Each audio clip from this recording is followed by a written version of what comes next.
This is QTV Nightly News coming to you live from our studios on Caraba Avenue, and I am Jenna Basonko. Here are the main news headlines. Following an online press conference on Friday about this same matter, the Inspector General of the Gambia Police Force, Sidi Mokhtar Toure, together with his team of officers on Wednesday, gave the latest update on two recent high-profile robberies. Ahead of the establishment of the country's first dedicated commercial court division, judges, court staff and other legal professionals deliberated on the management of commercial cases. A major initiative aimed at addressing female genital mutilation (FGM) across the Gambia and Senegal borders was launched on Wednesday. As the Gambia prepares to mark its 60th year of independence on the 18th of February, we explore the Gambia's rich cultural heritage through its festivals, traditions and unity. We share the inspiring journey of veteran home economics educator Adel Fainjai, who has authored more than 10 books, showcasing how malnutrition can be prevented through the use of locally grown produce. Those were the main headlines, and now the news in detail. Do stay.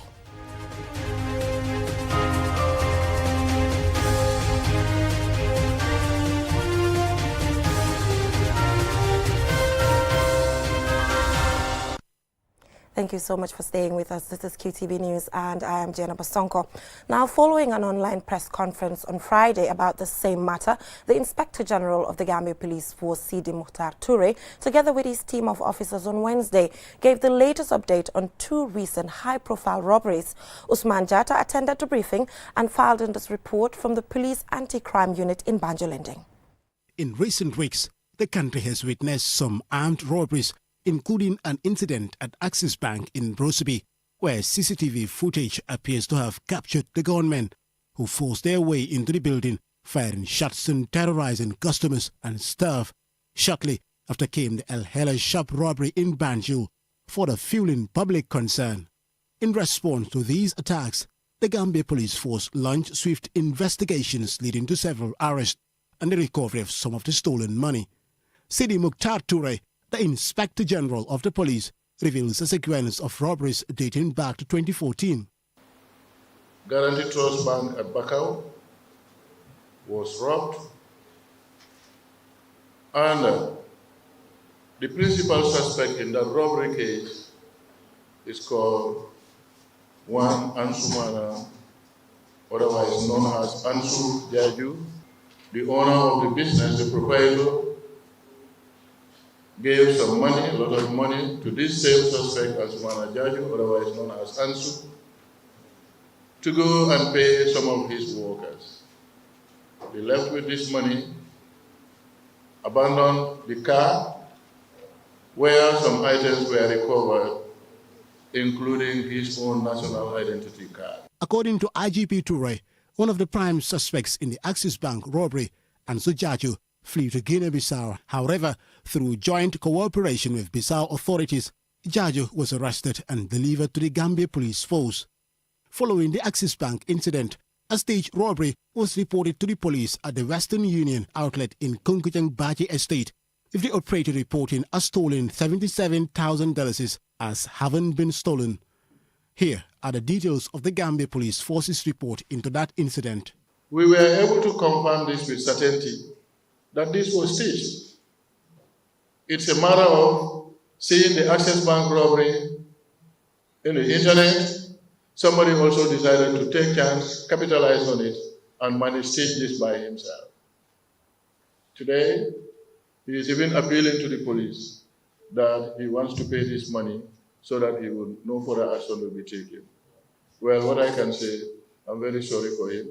We would not do this because that even aggravated the same problem. On New Year's Eve, the prime suspect in the Axis Bank robbery, Ansu Jaju, and his team allegedly embarked on store breaking in the Kanifing municipality, stealing $400,000, which was allegedly used to procure rifles and other arms to use in their subsequent operation in Banjul. And in a rare and brazen attack, they strategized and also went to attack a Mauritanian shop operated by Al Hela Enterprise, located along Hagan Street in Banjul. Amidst some public criticism of the effectiveness of the Gambia Police Force, IGP Toure calls on the collaboration of the public to complement the efforts of the police. We have been sent to debtors, and all sorts of things were said on us. We accept this in good faith, and we are not apportioning blame on anybody, because that's what we signed for. If we know we are unable to protect the life and properties of this nation, let me be on record. I, Sidi Mukhtar Toure, will be the first person to tender my resignation to the executive to say I have failed in my duties and I am relieving myself of my responsibility. According to the police, the suspects could possibly face several charges, including robbery with violence charge, which attracts a life sentence.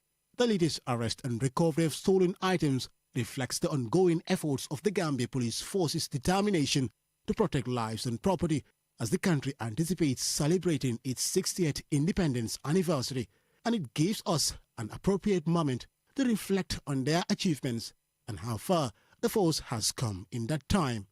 Osman Jata, reporting for QTV News. Well done to the Gambia Police Force. Now moving on, ahead of the establishment of the country's first dedicated commercial court division, judges, court staff and all the legal professionals deliberated on the management of commercial cases. And Sumane Sonyasi was there, and this is his report. The judiciary of the Gambia had incorporated the establishment of dedicated divisions in its ongoing 5-year strategic plan as part of efforts to decentralize judicial services, help address the backlog of cases and expedite judicial cases, thereby ensuring timely delivery of justice.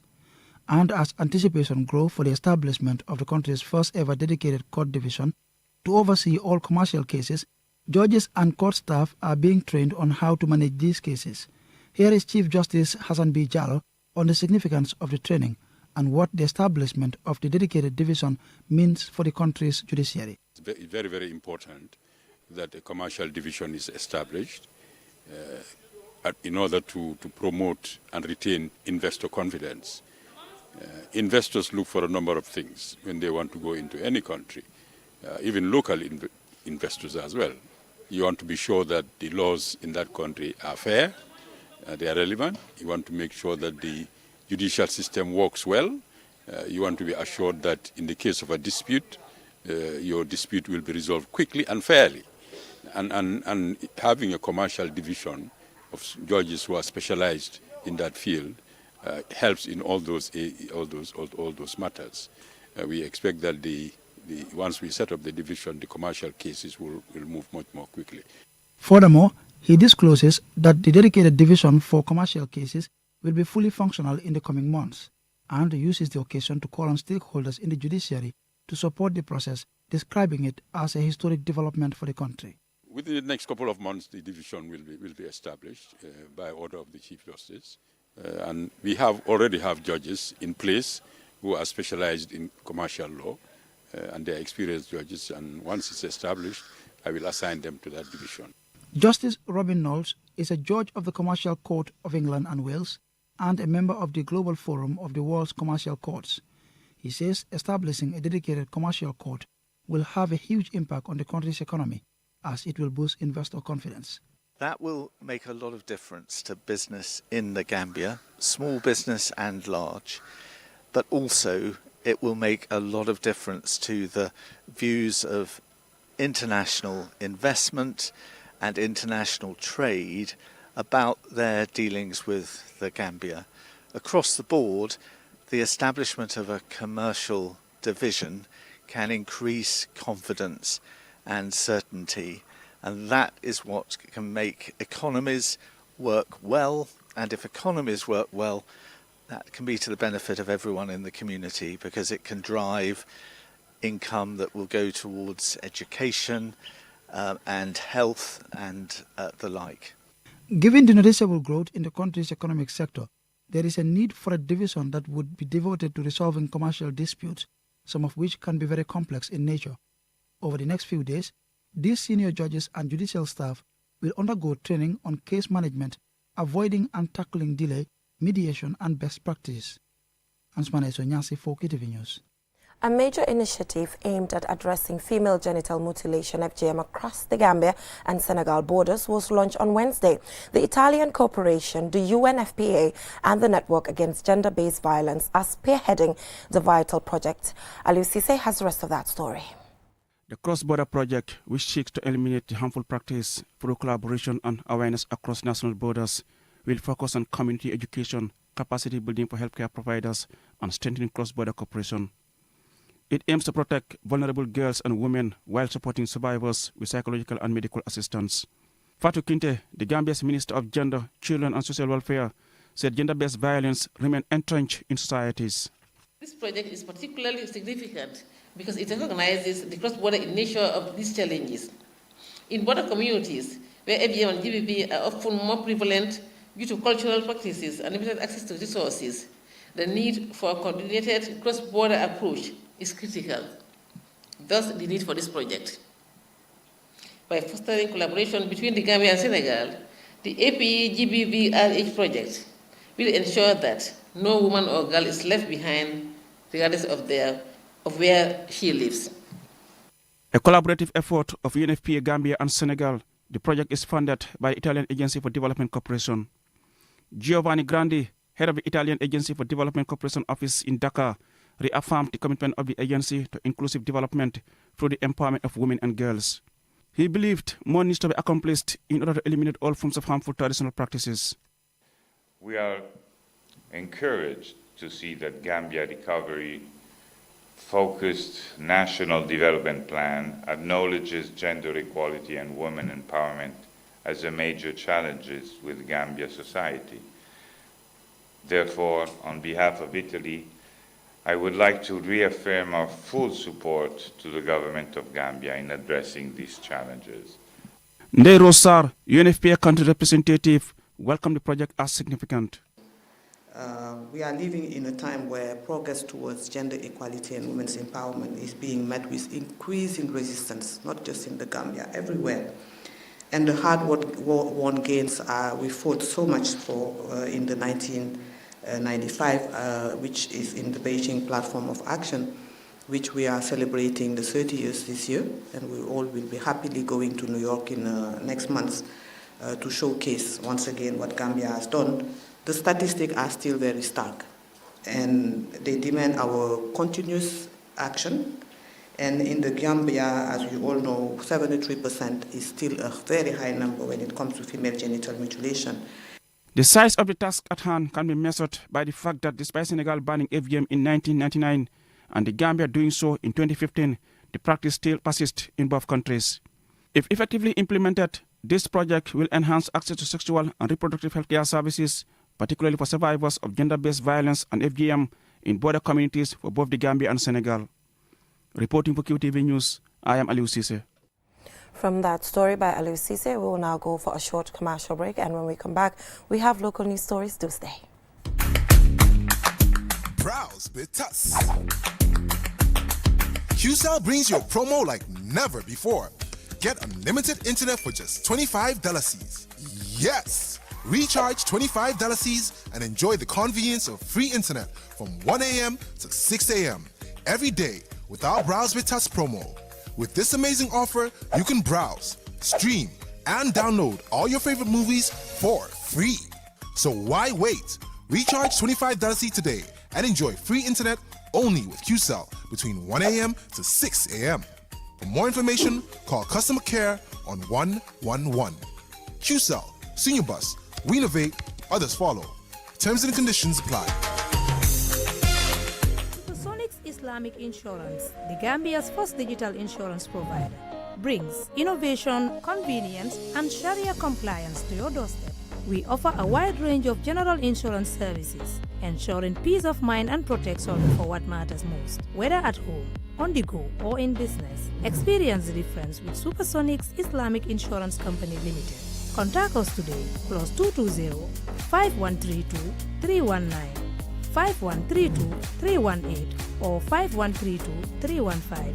Email us info@supersonicsinsurance.com or on our website www.supersonicsinsurance.com or visit us at Bega Plaza 56 Liberation Avenue, Banjul.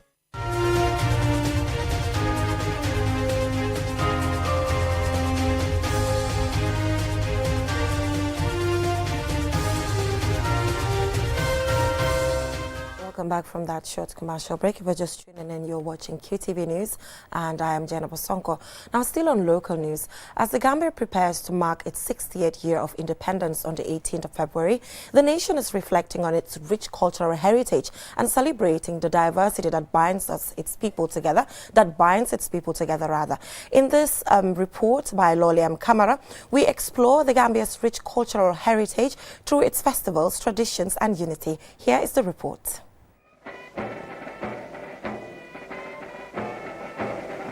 On February 18, 1965, the Gambia took its first steps as an independent nation. Now, 60 years later, this small but mighty country celebrates not just its sovereignty, but its vibrant identity, rooted in a mosaic of cultures, traditions, and festivals that unite its people. In this piece, we looked at the journey to explore the heart of the Gambia's heritage and its festivals, where history, music, and dance bring communities together.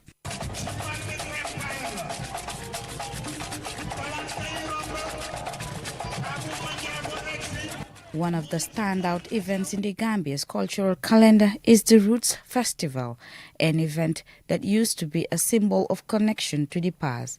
Since its inception in 1996, the festival has drawn visitors from around the world.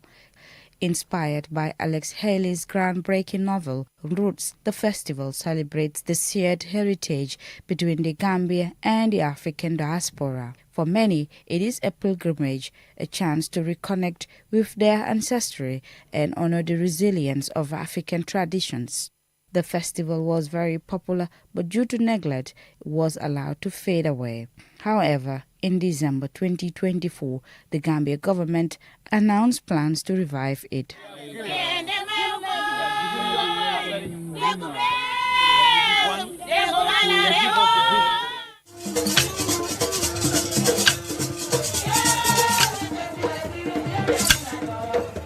In the heart of the Gambia lies Janjanbureh, a town steeped in history. Nestled on the banks of the river Gambia, Janjanbureh, formerly Georgetown, is a historic town that plays a significant role in the nation's past. The first festival in what was then Georgetown took place in 1987. Since then, the festival has grown in size and structure.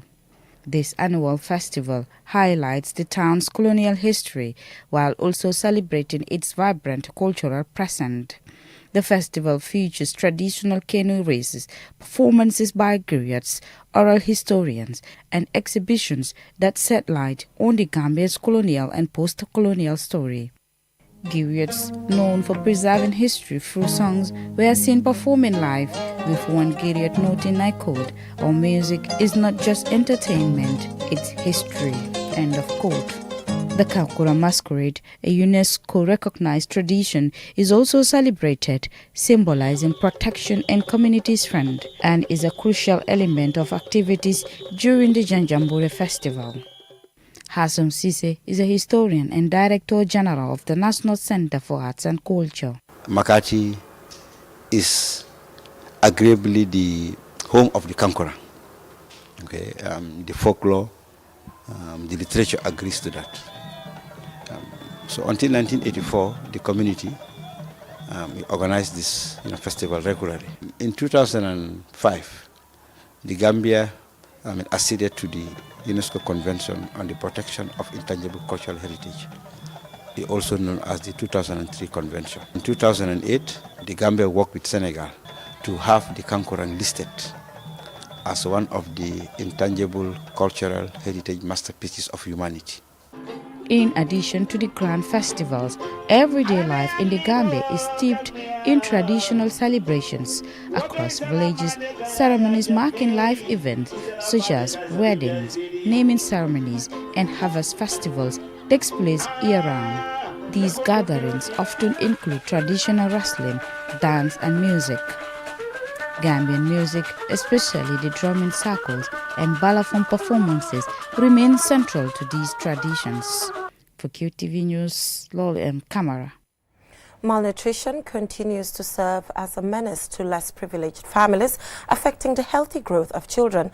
Veteran home economic educator Adele Fainjai has written over 10 books demonstrating how malnutrition can be prevented using our homegrown produce. I visited her at her residence in Fajara, and this is her inspiring story. From 1963 to 1971, Adele Fainjai dedicated herself to teaching home economics, making a significant mark by presenting the first Gambian students for the GCE O-level exams in cookery and nutrition in 1968. She later advanced to become a lecturer at Yundum College, where she was promoted to senior lecturer and head of technical studies, a role she held until her retirement in 1989. Throughout her career, Njai mentored many notable Gambians, including current Vice President Mohamed B.S. Jallow, former Vice President Dr. Aissatou Touré, and the current Minister of Lands, Local Government and Religious Affairs, Amat N.K. Ba. In this reflection, she looks back on her transformative journey as an educator in the Gambia. I taught at Muslim High School. I prepared the GCO level there, and they did very well. The time was short, but we had intensive training, and they did very well, yes. And of course, my teaching was not confined in the classroom. I believe as teachers, when we have spare time, we should teach the community.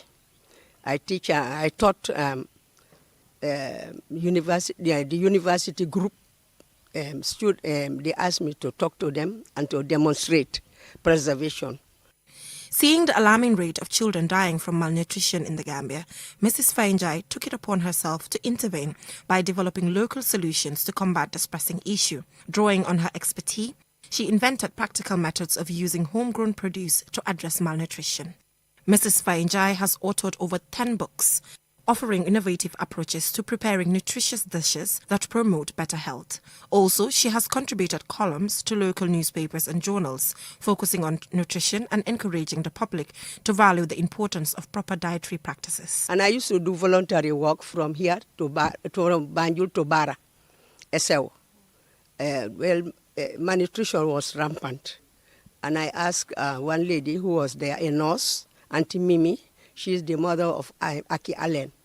And she told me that there is malnutrition there. So I used to buy my coos flour, what they call nafly now, and kecha. So I took it there and taught them how to do gradual weaning. Adele Fainjai was also a passionate women's rights advocate, dedicated to empowering women through economic activities that promote financial independence. She achieved this by providing valuable skills training in areas such as food preservation, balanced diet techniques, and income generation strategies. In 1973, Mrs. Fainjai founded the St. Martha's Society, which has since evolved into a vital technical and vocational education center for young women and girls. Then I see the women, when they grow things, they all grow the same thing, and they all gripe the same time, and there is a lot of waste. So I turn to preservation. I preserve under the sun, and then from the sun to deep freezer. And some people are saying, well, the rural area, they don't have deep freezer. I say, well, the rural women, they grow these things. And if you buy them in bulk and preserve it, we are helping them. Mrs. Fainjai's legacy is not only measured by the academic and professional success of her students, but also by the cultural shift she has helped foster, a shift towards self-reliance, sustainable living, and the empowerment of women. Her unwavering commitment to improving the lives of others and her ability to spark meaningful change in society will always remain an integral part of the Gambia's history, a legacy that will continue to inspire for many years to come. Reporting for QTV News, I am Jenna Bosongo. Inspiring. Now, the Gambia Press Union GPU, in partnership with other organizations, hosted a two-day training for journalists on ethical reporting, the code of conduct, and the role of the Media Council of the Gambia. Mamadou Gajaga attended the opening ceremony, and this is his report. As in other countries, the Gambia has witnessed a surge in unethical and unprofessional reporting. Issues such as disinformation, misinformation, sensationalism, and general poor journalism are becoming more prevalent, sparking significant concerns about the credibility of journalists among the public. The training for journalists aims to tackle the growing concern about ethical journalism in the country. Serif Sedikan, Vice President of the Gambia Press Union Board, is actively involved in the initiative. Train journalists on ethical reporting, because it's an everyday issue, that ethical violations that keep on affecting journalists and their work related, most especially on stories that are very sensitive. So the training will further strengthen the capacities of journalists to report accurately and fairly. Mustafa Mbai, an executive member of the Media Council of the Gambia Board, emphasized that journalists should always take responsibility for their reporting by thoroughly preparing and equipping themselves before covering a particular story. Every time that we are trained, we are told that as reporters, we should always report the truth. And how do we report the truth? By seeking for it. So this is very fundamental in the work that we do. And because we are supposed to seek for the truth and report it, we should be accountable. So we should take responsibility for any inaccuracies in our reporting. One of the trainers, Emil Toure, a veteran journalist and the Secretary General of the Media Council of the Gambia, offered valuable advice to the participants during the training. I think what is important is for us to take this training seriously. What I would want to encourage you to do is to pick issues to pieces.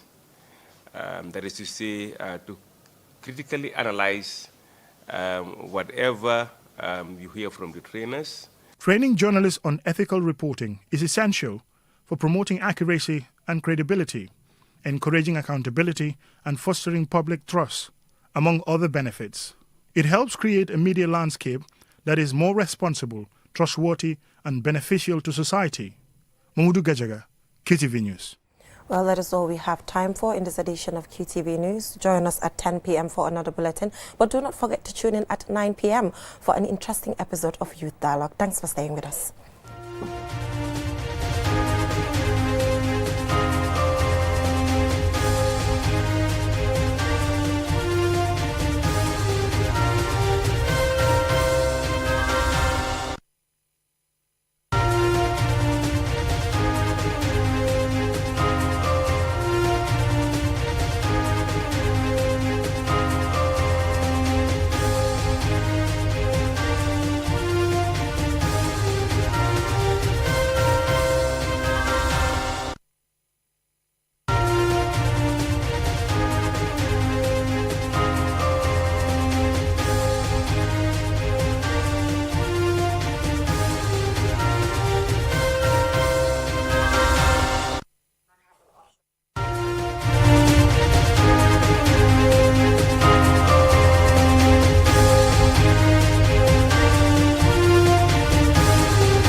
Well, that is all we have for you in this edition of QTV News. Do join us tomorrow, same time for more news. Thanks for watching and have a good night.